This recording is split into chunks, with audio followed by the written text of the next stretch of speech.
My dear friends and professionalists, I am Uday Singh Advocate speaking. So ನೀವೆಲ್ಲರೂ ಸಹ ನನ್ನ ಚಾನಲನ್ನು ನೋಡ್ತಾ ಇದ್ದೀರಿ ಅಂತ ನಾನು ಅಂದ್ಕೊಂಡಿದ್ದೀನಿ. ಶೇರ್ ಮಾಡಿ, ಲೈಕ್ ಮಾಡಿ, ಕಮೆಂಟ್ ಮಾಡಿ ಮತ್ತು ನನ್ನ ಚಾನಲ್ಗೆ ಸಬ್ಸ್ಕ್ರೈಬ್ ಆಗೋದನ್ನು ಮರಿಬೇಡಿ ಅಂತ ಹೇಳ್ತಾ ಇವತ್ತು ನಾನು ಆಯ್ಕೆ ಮಾಡ್ಕೊಂಡಿರ್ತಕ್ಕಂಥ ವಿಷಯ ಅಂತಂದರೆ ಡಾಕ್ಟ್ರಿನ್ ಆಫ್ ಎಸ್ಟೋಪೆಲ್ ಅಂಡರ್ CPC 1908.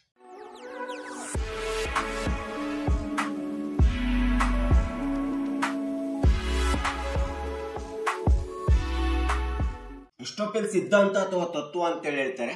ಈ ಎಸ್ಟೋಪೆಲ್ ಸಿದ್ಧಾಂತ ತತ್ವ ಎಂಬತಕ್ಕಂಥದ್ದು ಅಂಡರ್ CPC 1908 ಒಳಗಡೆ ತುಂಬಾ ಅತಿ ಪ್ರಮುಖವಾದಂತಹ ಪಾತ್ರ ನಿರ್ವಹಣೆಯನ್ನು ಮಾಡ್ತಾ ಇದೆ ಅಥವಾ ಮಾಡುತ್ತೆ ಸಹ ಅಂತೇಳಿ ಹೇಳ್ಬೇಕಾದ್ರೆ ನಾವು ಯಾವುದೇ ಒಂದು ದಾವೆಯನ್ನ, ವ್ಯಾಜ್ಯವನ್ನ, ಸಿವಿಲ್ ದಾವೆಯನ್ನ ಅಥವಾ ವ್ಯಾಜ್ಯವನ್ನ CPC 1908 ಅಲ್ಲಿ ನ್ಯಾಯಾಲಯದಲ್ಲಿ ಹಾಕಿದಂತ ಸಂದರ್ಭದೊಳಗಡೆ ವಾದಿ ಮತ್ತು ಪ್ರತಿವಾದಿಗಳು ತಮ್ಮ ದಾವೆ ಒಳಗಡೆ, ಪ್ಲೇಂಟ್ ಒಳಗಡೆ, ಪ್ಲೀಡಿಂಗ್ಸ್ ನಲ್ಲಿ ತಮ್ಮದೇ ಆದಂತ ಹೇಳಿಕೆಗಳನ್ನ ಹೇಳಿರ್ತಾರೆ. ಹೀಗೆ ವಾದಿ ಮತ್ತು ಪ್ರತಿವಾದಿಗಳು ತಮ್ಮ ದಾವೆಗೆ ಸಂಬಂಧಿಸಿದಂತ ಯಾವುದೇ ಒಂದು ಹೇಳಿಕೆಗಳು, ಕ್ರಮಗಳು, ಅಂತ ಒಂದು ಹೇಳಿಕೆಯ ಕ್ರಮಗಳ ಒಪ್ಪಿಗೆಗಳಿರ್ಬೋದು ಅಥವಾ ಒಪ್ಪಿಗೆಗಳಿಗೆ ವಿರುದ್ಧವಾಗಿರ್ತಕ್ಕಂಥದ್ದು ಇರ್ಬೋದು, ಅಥವಾ ತಾವು ಮೊದಲು ಒಪ್ಪಿಗೆ ಕೊಟ್ಬಿಟ್ಟು ನಂತರ ವಿರುದ್ಧವಾಗಿ ಹೇಳುತ್ತಕ್ಕಂಥದ್ದು ಅಂಶ ಇರ್ಬೋದು, ಅಥವಾ ಕ್ಲೈಮ್ ಅನ್ನು ಅಥವಾ ಕ್ರಮವನ್ನು ಕೈಗೊಳ್ಳುವಂತ ಸಂದರ್ಭದಲ್ಲಿ ಅಂತ ಒಂದು ಕ್ಲೈಮ್ ಅಥವಾ ಕ್ರಮಕ್ಕೆ ವಿರುದ್ಧವಾದಂತ ಹೇಳಿಕೆಯನ್ನು ಕೊಡ್ತಕ್ಕಂಥದ್ದು ಏನಿದೆಯಲ್ಲ, ಇದನ್ನು ಡಾಕ್ಟ್ರಿನ್ ಆಫ್ ಎಸ್ಟೋಪೆಲ್ ಅಂತೇಳಿ ಕರಿತೀವಿ.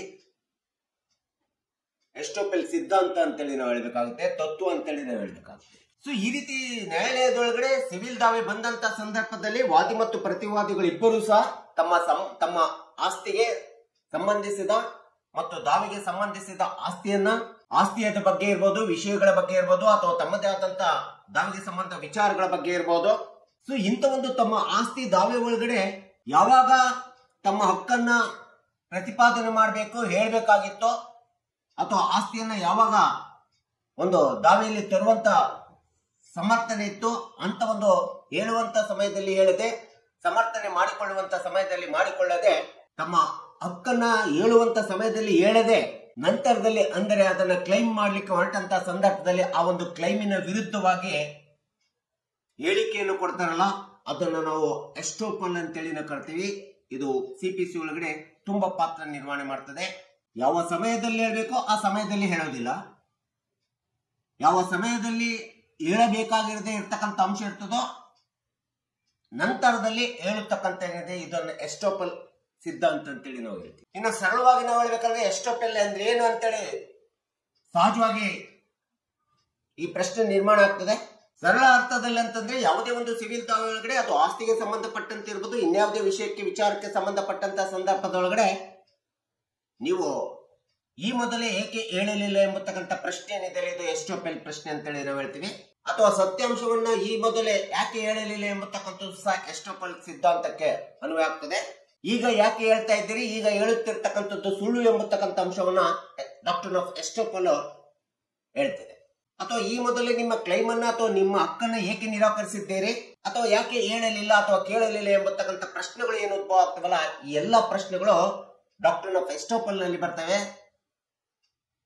ಅಥವಾ ಎಸ್ಟೋಪೆಲ್ ಸಿದ್ಧಾಂತದಲ್ಲಿ ಬರ್ತಕ್ಕಂಥದ್ದನ್ನ ನಾವು ನೋಡ್ತೀವಿ. ಉದಾಹರಣೆಗೆ, ಒಂದು ಕುಟುಂಬದಲ್ಲಿ ಅಜ್ಜ ಗಳಿಸಿರ್ತಕ್ಕಂಥ ಆಸ್ತಿಯನ್ನ ಅಣ್ಣ ತಮ್ಮಂದಿರು ಎಲ್ಲರೂ ಸೇರ್ಕೊಂಡ್ಬಿಟ್ಟು ಅಥವಾ ಸೇರ್ಕೊಂಡು ಆ ಆಸ್ತಿಯನ್ನ ಬೇರೆ ಯಾರಿಗೂ ಮಾರಾಟ ಮಾಡಿರ್ತಾರೆ. ಆ ಆಸ್ತಿ ತಮ್ಮ ಕುಟುಂಬದ ಪಕ್ಕದ ಹೊಲದರಿಗೆ ಮಾರಾಟ ಮಾಡಿರ್ತಾರೆ. ಈ ರೀತಿ ಮಾರಾಟ ಮಾಡಿದಂತ ಸಂದರ್ಭದಲ್ಲಿ ಚಿಕ್ಕಪ್ಪ, ದೊಡ್ಡಪ್ಪ ಎಲ್ಲರೂ ಅಂದ್ರೆ ಅಣ್ಣ ತಮ್ಮಗಳು ಎಲ್ಲರೂ ಸೇರ್ಕೊಂಡು ಮಾರಾಟ ಮಾಡಿದಾಗ ಅದು ವಯಸ್ಸಿಗೆ ಬಂದಂತ ಮಕ್ಕಳಿಗೂ ಸಹ ಗೊತ್ತಿರ್ತದೆ. ಗೊತ್ತಿದ್ದಂತ ಸಂದರ್ಭದಲ್ಲಿ ಅದನ್ನ ತೆಗೆದುಕೊಂಡಂತ ವ್ಯಕ್ತಿ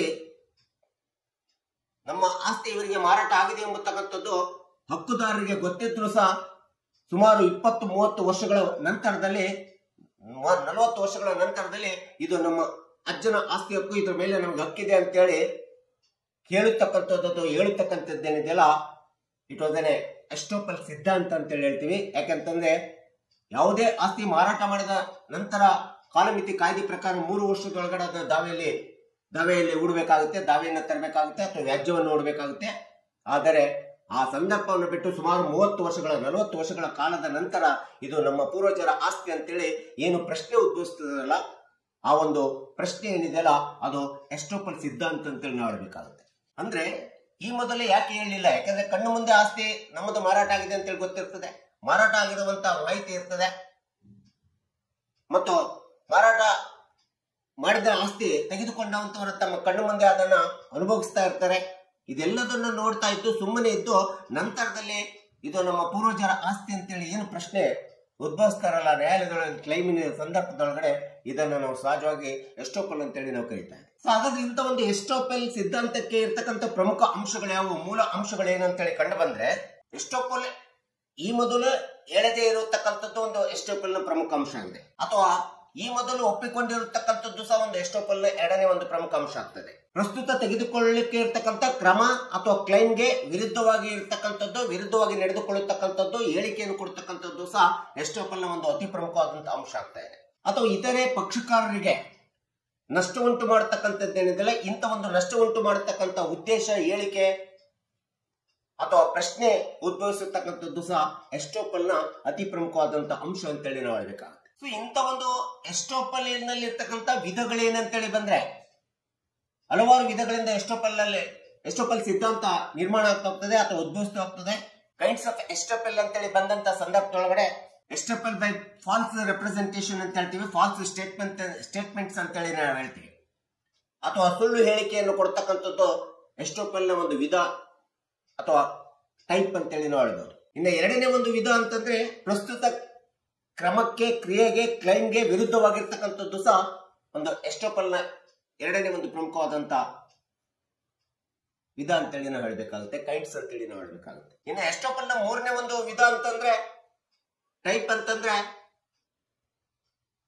ನ್ಯಾಯಾಂಗದ ನಿರ್ಣಯಗಳಿಗೆ, ಜಡ್ಜ್ಮೆಂಟ್ಗಳಿಗೆ, ಡಿಗ್ರಿಗಳಿಗೆ ವಿರುದ್ಧವಾಗಿ ಇರ್ತಕ್ಕಂಥದ್ದು ಅಥವಾ ವಿರುದ್ಧವಾಗಿ ನಡೆದುಕೊಳ್ಳುವಂತ ರೀತಿ ಏನಿದೆಯಲ್ಲ, ಇದು ಸಹ ಎಸ್ಟೋಪಲ್ ನ ಇನ್ನೊಂದು ಪ್ರಮುಖವಾದಂತ ಕೈಂಡ್ಸ್ ಅಂತೇಳಿ ನಾವು ಪರಿಗಣಿಸಬೇಕಾಗ್ತದೆ. ಇನ್ನೊಂದು ಅತಿ ಪ್ರಮುಖವಾದಂತ ಟೈಪ್ಸ್ ಆಫ್ ಎಸ್ಟೋಪಲ್ ಅಂತೇಳಿ ನಾವು ನೋಡ್ತಾ ಹೋದಾಗ, ಭರವಸೆಗಳ ಮೂಲಕ ಹಕ್ಕುಗಳನ್ನ ನಿರಾಕರಿಸುವುದು ಅಥವಾ ತಿರಸ್ಕರಿಸುವುದು ಏನಿದೆಯಲ್ಲ, ಇದು ಸಹ ಒಂದು ಎಸ್ಟೋಪಲ್ ಅಂಶ ಅಂತೇಳಿ ನಾವು ಹೇಳ್ಬೇಕಾಗುತ್ತೆ. ಸೊ ಇಂಥ ಒಂದು ಎಸ್ಟೋಪಲ್ ನಿಂದ ಆಗುವಂತ ಪರಿಣಾಮಗಳೇನು, ಡಾಕ್ಟ್ರಿನ್ ಆಫ್ ಎಸ್ಟೋಪಲ್, ಪ್ರಿನ್ಸಿಪಲ್ಸ್ ಆಫ್ ಎಸ್ಟೋಪಲ್ ಅಥವಾ ತತ್ವ ಸಿದ್ಧಾಂತದಿಂದ ಆಗುವಂತ ದಾವೆಯ ಮೇಲೆ, ಸಿವಿಲ್ ದಾವೆಯ ಮೇಲೆ ಅಥವಾ ವಾದಿ ಅಥವಾ ಪ್ರತಿವಾದಿ ಇರಲಿ ಪಕ್ಷಕಾರರ ಮೇಲೆ ಆಗುವಂತ ಕಾನ್ಸಿಕ್ವೆನ್ಸಸ್, ಪರಿಣಾಮಗಳು ಏನಂತೇಳಿ ನಾವು ನೋಡ್ತಾ ಹೋದ್ರೆ, ಮೊಟ್ಟ ಮೊದಲನೇದಾಗಿ ಪಕ್ಷಕಾರರ ಹಕ್ಕನ್ನ ನಿರಾಕರಿಸುವಂತಾಗ್ತದೆ, ಇದು ಮೊದಲನೇ ಪರಿಣಾಮ. ಇನ್ನ ಎರಡನೇ ಒಂದು ಪ್ರಮುಖ ಅಂತಂದ್ರೆ ವಾಸ್ತವಾಂಶಗಳನ್ನ ನಿರಾಕರಿಸುತ್ತದೆ. ಆ ವಾಸ್ತವಾಂಶಗಳನ್ನ ನಿರಾಕರಿಸುವಂತ ಒಂದು ಪರಿಣಾಮ ಎಸ್ಟೋಪಲ್ ಬೀರ್ತಕ್ಕಂಥದ್ದು ನಾವು ನೋಡ್ತಾ ಇದ್ದೀವಿ. ಇನ್ನು ಮೂರನೇ ಒಂದು ಪರಿಣಾಮ ಅಂತಂದ್ರೆ, ಎಸ್ಟೋಪಲ್ ಸಿದ್ಧಾಂತದಿಂದ ಇತರರ ಹಕ್ಕುಗಳಿಗೆ ನಷ್ಟ ಉಂಟು ಮಾಡತಕ್ಕಂಥದ್ದು ಅಥವಾ ಕ್ಲೈಮ್ಗಳಿಗೆ ನಷ್ಟ ಉಂಟು ಮಾಡತಕ್ಕಂಥ ಒಂದು ಅಂಶ ಈ ಒಂದು ಎಸ್ಟೋಪಲ್ ಸಿದ್ಧಾಂತದಿಂದ ನಿರ್ಮಾಣ ಆಗ್ತದೆ. ಸೊ ಇಂಥ ಒಂದು ಸಿಪಿಸಿ ಅಂಡರ್ 1908 ಅಡಿ ಒಳಗಡೆ ಎಸ್ಟೋಪಲ್ ಸಿದ್ಧಾಂತವನ್ನ ನಾವು ರೆಫರೆನ್ಸ್ ಗೆ ನೋಡ್ತಾ ಹೋದಂತ ಸಂದರ್ಭದೊಳಗಡೆ ಸಹಜವಾಗಿ ಇಂಡಿಯನ್ ಎವಿಡೆನ್ಸ್ ಆಕ್ಟ್ 1872 ಸೆಕ್ಷನ್ 115 ದಲ್ಲಿ ಇದರ ಒಂದು ವಿಶ್ಲೇಷಣೆ ಕಾಣ್ತೀವಿ ನಾವು. ಇನ್ನು ಸಿಪಿಸಿ 1908 ಅಂಡರ್ ಸೆಕ್ಷನ್ 115 ಒಳಗಡೆ ಸಹ ಈ ಎಸ್ಟೋಪಲ್ ಸಿದ್ಧಾಂತದ ಬಗ್ಗೆ, ತತ್ವದ ಬಗ್ಗೆ ಸವಿಸ್ತಾರವಾದಂತ ವಿವರಣೆಯನ್ನ ಹೇಳ್ತಕ್ಕಂಥದ್ದು ನಾವು ಇಲ್ಲಿ ನೋಡ್ತಾ ಇದ್ದೀವಿ. ಸೊ ಇಂಥ ಒಂದು ಎಸ್ಟೋಪಲ್ ಸಿದ್ಧಾಂತ ಈ ಒಂದು ಸಿವಿಲ್ ದಾವೆ ಒಳಗಡೆ ವಾದಿ ಇರ್ಬೋದು, ಪ್ರತಿವಾದಿ ಮೇಲೆ ಇರ್ಬೋದು, ವಾದಿ ಮೇಲೆ ಇರ್ಬೋದು, ಆ ಮೇಲೂ ಸಹ ಪರಿಣಾಮ ಬೀರ್ತದೆ. ಈ ರೀತಿಯಾದಂತ ಪರಿಣಾಮ ಬೀರುವಂತ ಒಂದು ಪ್ರಶ್ನಾರ್ಥಕವಾದಂತ ಈ ಒಂದು ತತ್ವ ಸಿದ್ಧಾಂತ ಅರೈಸ್ ಆಗತಕ್ಕಂಥದ್ದು ಏನಿದೆಯಲ್ಲ, ಈ ರೀತಿಯಾದಂತ ಒಂದು ಪ್ರಶ್ನಾತ್ಮಕವಾದಂತ ತತ್ವ ಅನ್ವಯ ಆದಂತ ಸಂದರ್ಭದಲ್ಲಿ ಇಷ್ಟೆಲ್ಲ ದಾವೆ ಮೇಲೆ ವಾದಿ ಅಥವಾ ಪ್ರತಿವಾದಿಗಳ ದಾವೆಗಳ ಮೇಲೆ ಇಷ್ಟೆಲ್ಲ ಪರಿಣಾಮವನ್ನು ನಾವು ನೋಡ್ತಿದ್ದೀವಿ. ಇಷ್ಟೆಲ್ಲ ಒಂದು ತಾತ್ವಿಕ ಹಿನ್ನೆಲೆ ವಿಶ್ಲೇಷಣೆ ಈ ಒಂದು ಎಸ್ಟೋಪಲ್ ಸಿದ್ಧಾಂತದಲ್ಲಿದೆ ಸಿಪಿಸಿ 1908 ಅಲ್ಲಿ. ಸೊ ಇಂಥ ಒಂದು ಸಿದ್ಧಾಂತಕ್ಕೆ ಬೇಕಾದಷ್ಟು ಕೇಸ್ ಲಾಸ್ ರೆಫರೆನ್ಸ್ ಗಳನ್ನು ಆಗಿರ್ತಕ್ಕಂಥದ್ದು ನಾವು ನೋಡಬಹುದು. ಈ ಎಸ್ಟೋಪಲ್ ಸಿದ್ಧಾಂತದ ರೆಫರೆನ್ಸ್ ಕೇಸ್ ಲಾಸ್ ನಲ್ಲಿ ನಾವು ಮೊಟ್ಟ ಮೊದಲನೇದಾಗಿ ಹೇಳ್ಬೇಕಂತಂದ್ರೆ, ರಾಮ್ ಗೋಪಾಲ್ ವರ್ಸಸ್ ರಾಮಚಂದ್ರ ಗೋವಿಂದ್ 1885 ILR 281, ಇದು ಒಂದು ಅತಿ ಪ್ರಮುಖವಾದಂತ ರೆಫರೆನ್ಸ್ ಕೇಸ್ ಲಾಸ್ ಆಗ್ತದೆ. ಇನ್ನು ಎರಡನೇ ಒಂದು ರೆಫರೆನ್ಸ್ ಕೇಸ್ ಅಂತಂದ್ರೆ, union of India versus Kishore Lal Gupta and brothers ಅಂತೇಳಿ ಬರ್ತದೆ 1962 SCR 117. ಇದು ಒಂದು ಅತಿ ಪ್ರಮುಖವಾದಂತಹ ರೆಫರೆನ್ಸ್ ಕೇಸ್ ಆಗುತ್ತೆ ಎಸ್ಟೋಪಲ್ ಸಿದ್ಧಾಂತಕ್ಕೆ. ಹೀಗೆ ಎಸ್ಟೋಪಲ್ ಸಿದ್ಧಾಂತ ಎಂಬತಕ್ಕಂಥದ್ದು CPC 1908 ಸಿವಿಲ್ ದಾವೆ ಒಳಗಡೆ ವಾದಿ ಆಗ್ಬೋದು, ಪ್ರತಿವಾದಿಗಳಾಗ್ಬೋದು. ಸೊ ಈ ಒಂದು ತಮ್ಮ ದಾವೆಯ ಆಸ್ತಿಗೆ ಸಂಬಂಧಪಟ್ಟಂತೆ, ವಿಷಯ ಅಥವಾ ವಿಚಾರಗಳಿಗೆ ಸಂಬಂಧಪಟ್ಟಂತೆ ಈ ಒಂದು ಎಸ್ಟೋಪಲ್ ಎಂಬತಕ್ಕಂಥ ಪ್ರಶ್ನಾರ್ಥಕವಾದಂತ ಸಿದ್ಧಾಂತ ತತ್ವ ಅತಿ ಪ್ರಮುಖವಾದಂತ ಪಾತ್ರ ನಿರ್ವಹಣೆಯನ್ನ ಮಾಡ್ತದೆ ಎಂಬತಕ್ಕಂಥದ್ದನ್ನ ನಾವು ಸಿವಿಲ್ ದಾವೆಯಲ್ಲಿ ನೋಡ್ಲಿಕ್ಕೆ ಸಾಧ್ಯ ಆಗ್ತದೆ. ಸೊ ಹೀಗೆ ಎಸ್ಟೋಪಲ್ ಅತಿ ಪ್ರಮುಖವಾದಂತ ಸಿದ್ಧಾಂತ ಅಂತೇಳಿ. ಸೊ ಈ ಒಂದು ಸಿವಿಲ್ ವ್ಯಾಜ್ಯದೊಳಗಡೆ ಕಕ್ಷಿದಾರರು ಅಥವಾ ಸಾರ್ವಜನಿಕರು, ನಾವು ನೀವುಗಳೆಲ್ಲರೂ ಸಹ ಇದರ ಒಂದು ಅತಿ ಪ್ರಮುಖವಾದಂಥ ಮಹತ್ವವನ್ನು ತಿಳ್ಕೊಳ್ಳತಕ್ಕಂಥದ್ದು ತುಂಬಾ ಅವಶ್ಯಕತೆ ಇದೆ ಎಂಬತಕ್ಕಂಥ ಹಿನ್ನೆಲೆಯನ್ನು ಇಟ್ಕೊಂಡು ಈ ವಿಡಿಯೋನ ಮಾಡಿದೆ. ದಯವಿಟ್ಟು ನನ್ನ ವಿಡಿಯೋ ಇಷ್ಟ ಆಗಿದ್ರೆ ಶೇರ್ ಮಾಡಿ, ಲೈಕ್ ಮಾಡಿ, ಕಮೆಂಟ್ ಮಾಡಿ ಮತ್ತು ನನ್ನ ಚಾನಲ್ಗೆ ಸಬ್ಸ್ಕ್ರೈಬ್ ಆಗೋದನ್ನ ಮರಿಬೇಡಿ ಅಂತ ಹೇಳ್ತಾ ಇವತ್ತಿನ ವಿಷಯಕ್ಕೆ ವಿರಾಮ ಹೇಳ್ತಾ ಇನ್ನೊಂದು ವಿಷಯವನ್ನು ತೆಗೆದುಕೊಂಡು ನಿಮ್ಮ ಮುಂದೆ ಬರ್ತೀನಿ. ಜೈ ಹಿಂದ್, ಜೈ ಕರ್ನಾಟಕ.